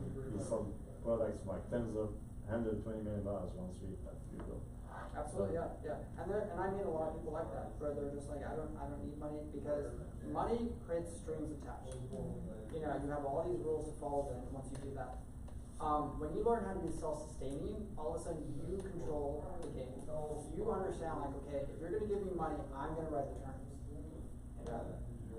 So, and does anybody want a social challenge? This requires money though, okay? Who knows the capital of conventions? Vegas? Orlando? Thank you. Yeah. You said it. Vegas. Yeah. Okay. I know Austin and San Antonio have a lot of conventions every weekend, but Vegas, oh my God, there is stuff happening every single day there. Here's my thing. You want to test your people skills? Go to Vegas. Find a day or a weekend where there's a really good convention going on that matches either your industry or an industry you are not familiar with. Okay? Go fly over there and go to a convention and get in that room and see how many connections you can make and see how fast you can actually build a company just doing that. Okay? If you can do that in one day, you have no problem doing this on a global scale. Okay? Because then you're not afraid to walk into those little rooms in Tokyo and walk over there and talk to people. Sit down with them and have a drink. You're not afraid to do that in Amsterdam. You're not afraid to do that in Bali. Okay? Because now all of a sudden you become the life of the party. Guess what? Everybody wants to talk to you, and what do you think ends up happening? Oh, do you need money? So, yeah. So I put this up right here because sometimes it's just interesting to know like what other people are doing around the world. How are they making their money? How are they traveling? Things like that. I saw a guy on here one time where he had a website that looked like it was made by a middle schooler, and he was in Thailand, and yet he had written many books, and he was a motivational speaker, and he was making 6 figures with no problem. Okay, and I looked at the website and I said, people would kill just to have your lifestyle, and yet your website looks like it needs resuscitation. You know, so don't think like you have to have $1 million looking website, because it's about your people skills. It's about how you're going to present yourself. So things like this to you know go through when you go home. Listen to their stories. Like find out how do they get set up, how do they do this. You know, it'll bring a lot more questions to you. But there is another guy I do want to add.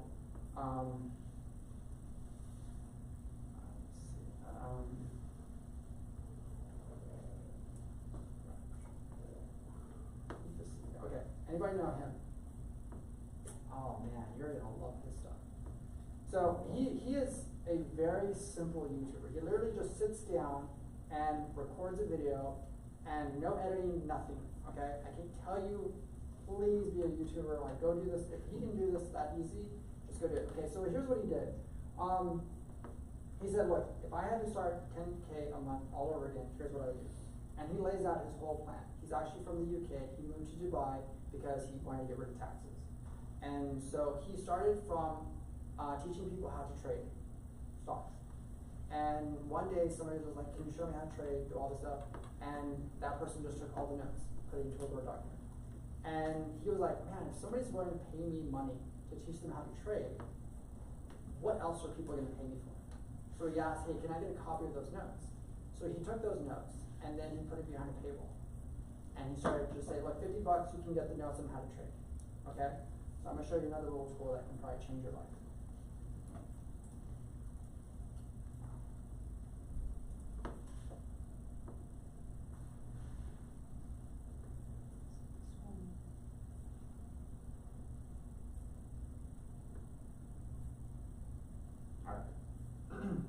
So, you don't need a fancy website, you don't need a fancy like landing page or anything like that. You can literally just build digital products, put something like this, put it inside here, and then people pay to access that file. Okay? So if you're teaching people how to trade and do stock trading, you have a Word document, they're gonna pay $50, $100, whatever you set. They will pay here, it unlocks the file, they get it, they can download it, now they have it. And then that's it. So what other digital products could you create that you could throw behind this and make a lot of money off? Okay? Who knew this before I mentioned this? Yeah, see? I mean, I could have thought of other ways to do it, but this is a lot simpler. Exactly, Yeah. see? So one of the other things that he did was, let me see, yes, right there. That video actually was the homework for next week's class. If you go home and you get nothing else from this tonight's event, and you watch this one video, I guarantee you your life will change. Because he basically lays out and says, look, everything I did, just copy it. Just copy it and you will be a millionaire. And if you watch what he did, there's no doubt he'll be a millionaire because it's such a simple model that he built. He went from a Word document to selling a $20 million education company. And he lays out the entire process. Yes, it took a couple of years. This is not an overnight thing. But he doesn't hold back on anything. You know? And you start to see like, okay, if other people are doing it and they're doing that, why am I not doing that? You know? So, any other questions? Things like that. Because I know I threw a lot at you. I'm open for anything, questions, comments, ideas you want to bounce off. Why don't you do this? I did. You do, Yeah. did you make any of those? Well, I can sell $20 million. But yeah, I mean, Yeah. so I used to run an education company here in Texas. So that was my first startup. So I used to work for a nonprofit that would teach people like tech skills. And I noticed that these classes were jam-packed. And I said, okay, this is Austin, and I didn't realize like the high demand. And there are people like jam-packed just to learn Word, okay? Learn Excel, PowerPoint. And I said, if these classes are jam-packed, what is going on in small towns in Texas? Who's providing training for them? And that was the company I built, was going out and doing a lot of courses all around Texas in small towns like Luling and Lampasas, and, you know, Lockhart, and going in and the schools and everything were just like, what else can you teach us? What other programs can you provide to us? Because I used to teach app development, app design, Photoshop, web design, you know, coding, things like that. I did STEM programs for kids. I did robotic programs for kids. Why? Because nobody in our schools were teaching that. It changed my mind when I was teaching a STEM program in the summer in Lampasas one time. And I said, okay, I want you to go home and I want you to learn the life cycle process because we're going to build a little life cycle plant. Go home and do this and look it up on the internet. Do you know what the kids told me? Oh, we don't have internet at home. I was floored. I was like, oh, I forgot in Lampasas. And I had to remind myself that small towns don't necessarily have internet everywhere. I said, okay, we will work on that tomorrow, you know. But that was a reminder that there is a demand, and I came in and I filled that demand. And when I had to, you know, sell that company, it was hard because it was just like, man, those kids want more. Those parents want more. You know, like when I would teach Photoshop, the class was always full. The classes were always full. When I would teach web design, when I would show people how to build websites, the classes were always full, you know. So it's there, you know. So imagine now with AI coming in and human robotics coming in, the demand. And guess what? What school is teaching robotic engineering? Nobody. What school is teaching AI as a course? Nobody. You know, so I don't know how these kids are gonna make it, like when they graduate. You know, like the crazy part was I went to a high school where I was in an engineering school and robotic engineering was a regular class for us. That was a regular class. And now if you go to any high school here in Texas, look for any school that has a robotic engineering program. You are gonna have a hard time finding, you know. And it's crazy because like you do know like Aptronic, right? Who knows Aptronic? Okay, alright, I'm gonna bring that up real quick.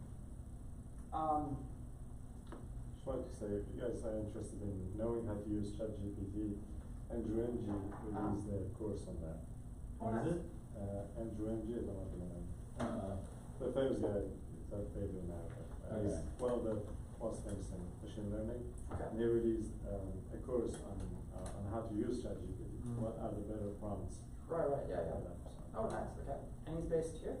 No, Andrew Ng is in. Oh, okay. No, he is in Japan. panel, Oh, you but don't. he was Stanford. Oh, nice, okay. Alright, so this is Apptronic, and they are an Austin company, okay, and they build humanoid robots for commercial use. They're one of the, I think, top 7 or 8 right now robotic companies in the US that are mass producing robots. They're here. They're here. And in fact, you can contact them and be like, hey, can I come check out the facilities? And guess what? They will let you do that, you know? That's how nice they are. So, it's really cool, what they're doing. Yes, they are fully, autonomous, and they do quite a bit of stuff. So, let me see.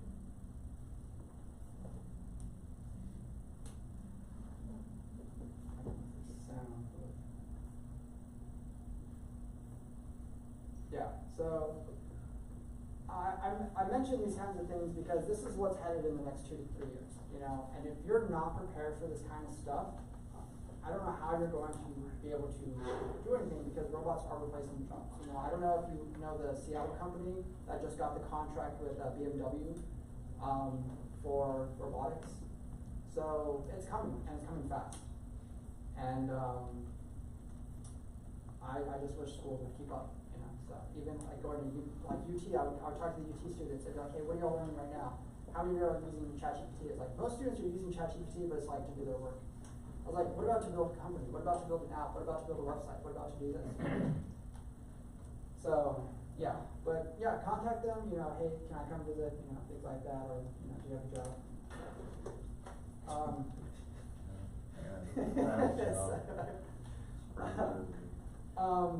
But yeah, so that was one of the things, and then I moved into IT, a lot of that, so my second start was that. But since then, it's sort of like, okay, well, on a global scale, like, look what else you can really do. Like look how fast you can scale your income. You know, So you probably can do that way faster than 2 years. way faster.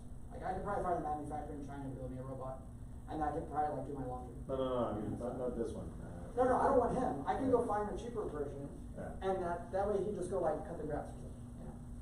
No. So, but one of the things I actually spoke in a class for students was the thing about this programming though is that they don't do coding.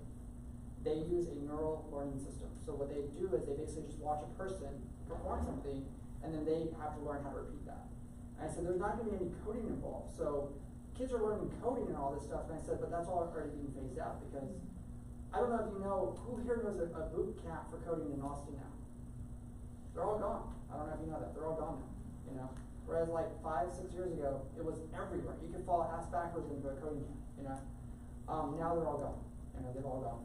So, What's the new thing then? Is it like learning how to interact with the LLMs and stuff? Yeah, The way to basically do the prompts and stuff? how to build your own like, you know, machine learning environments. How to build your own transformers. How to build like your own like closed environments. Because the new thing now is how to build your own personal GPTs. Yeah. That is where the money is. And I've already told somebody, I said, look, what if I just took all of the information an engineer learns in college and took all levels of engineering and put that into a GPT? Why do I need to hire an engineer now? Did I just replace the point of engineering school? You know? And it's the same for real estate. It's like, what if I just took all the best real estate investors and just programmed that into a GPT? So now I can just be like, hey, I see that house. How do I do a deal to get no money down on it? You know, and it just helps. And it says, great, yeah, give me the contract to make that deal happen. You know, but that's where we're at. So yeah. But it's gonna stagnate because eventually all the data that is available is going to be produced by GPTs. So these GPTs are going to be retrained by their own data. Yeah. It's Yeah, yeah. going to be biased and But Sam there Altman will be a said problem. that. So Yeah, yeah. it's gonna slow down. Sam Altman literally said that. He's like, look, everybody's gonna be selling their bots, but the problem is all these bots are gonna learn from these other bots, and the value of these bots are gonna drop to zero. Yeah. You know? Yeah. So it's good. So humans are always necessary. Creativity is not. Yeah. So, I hope so. yeah. So if you like watching robotic movies like AI and iRobot and Her, you know how many people I've met who've never seen Her? It's so crazy. Yeah. It's so crazy. It's like wow, you know. Okay. But yeah, that was tonight's presentation. So I hope you enjoyed it. I hope you come back for the next one. You know, tell your friends, things like that. So And if you have any questions, things like that, let me put this up real quick.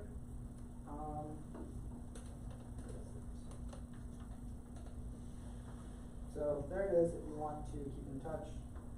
Let me know. You can scan this or you can get my email. And if it does ask for a password, it shouldn't, but let me It know. costs $5. It's $5, that's right, there you go. So, That's your email? that's my email, yeah, so you can email me if you have questions, things like that, if you're having problems or you wanna, do something, but, yeah, it's one of those things where like, I meet a lot of digital nomads that come in, they contact me, they're just like, hey, I wanna meet other people that come in, that are in Austin, that I can connect with. So that's what I'm also working on, is the social component to this, not the classroom environment. So I'm meeting up at like a cafe or something, or a bar, because so many people come in from around the world every single day to Austin, and it is crazy the stuff they're working on. It is wild, so. But yeah, that was it. So. Oh, and I forgot to mention these books, yeah. So these are some of the little books right here. So this is like, Flee the 9 to 5, how to, live remotely, if you want to pass that one around. This is actually Wonder Year. This is actually for families. So this is like how to travel as a digital nomad as a family with kids, So there's a lot of families that want their kids to have like a world education.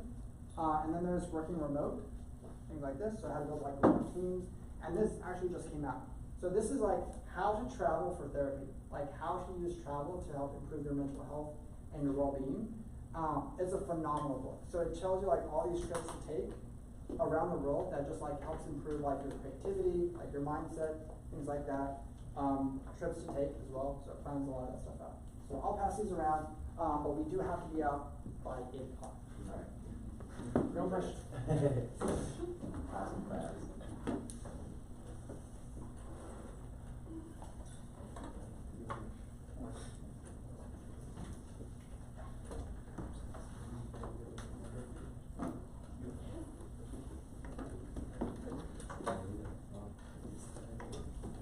Oh, and please go to Fiesta tomorrow. Yeah. Yeah, don't forget Fiesta. What is it you said you guys involved with like scales? Yeah, I scale their businesses and build remote teams. Yeah, because like a lot of times like having an assistant, you don't know where to go, like how to get that, things like that. So yeah, if you have my email contact, that's just like for my business. Is there a certain like income level you work with people at? Like are they usually generate X amount of dollars? No, because the idea is you have to get used to having your own team first. Okay. Because you have to learn how to deal with that kind of stuff. Yeah. Because a lot of times like you're doing everything yourself, now you need to learn how to push that off to people. Yeah. Okay. I'm kind of almost in that camp right now myself. But I can tell you this, having an assistant is completely affordable. So you can afford Austin, you can afford an assistant. That's not much. Yeah. That's kind of the Tim Ferriss move, right? Is he the founder? So you know where I get a lot of my work from? Yeah. The 4-hour work week. Yeah. So people read the book I and know they're like, he can you do that for talks me? I was like, yes, I can build that for you. He's like, yes. So, it's not cheap, but yes, I can build that for you because people were just like, they read it and I was like, man, this looks so amazing. I was like, yeah, it was written in 2007. Yeah. I know, right? He's talking about working from home back then, even like. Yeah. Yeah, crazy. He has a good like old blog post or video on how to do South by also. Yes, absolutely. Yeah. And guess what? He lives in Austin. Yeah. Oh, does Tim Ferriss live in Yeah, he lives in Austin? He moved here in prison. When, like recently? Half a years ago. 2 or 3 years ago. During He's still making COVID. podcasts. Yes, yeah, every week. Every week. Oh, absolutely. Thank you. Appreciate it. You gotta sign up for the backstage. Okay, yes, absolutely. Hey, absolutely. I know, right? That's exciting. I'll be here text you. Okay. Absolutely, yeah. I'll be here in the lobby if anybody wants to talk. Yes. Oh, yeah. I'll be in the lobby. Well, nice to meet you. Thank you. Yeah, thank you. Sure, absolutely. I hope you all become millionaires now. Yeah. Tomorrow we'll be back. Exactly. Yeah, right. We'll check out those YouTube videos. Yeah, absolutely. I'll take advantage of this time. Sure, absolutely. How have you packed up? Yeah, if you can get the books and everything like that. So I've been living in Austin for 2 years now. Okay. Working out of my house. Sure. And I think go crazy. So Oh. I thought I need to come here. Yeah. Well, I'm glad you made it out. I'm not actually that crazy. I just need to have some sort of social interaction. You mentioned it like 20 times. Right. But my plan was 6 months, get something going, Okay. and then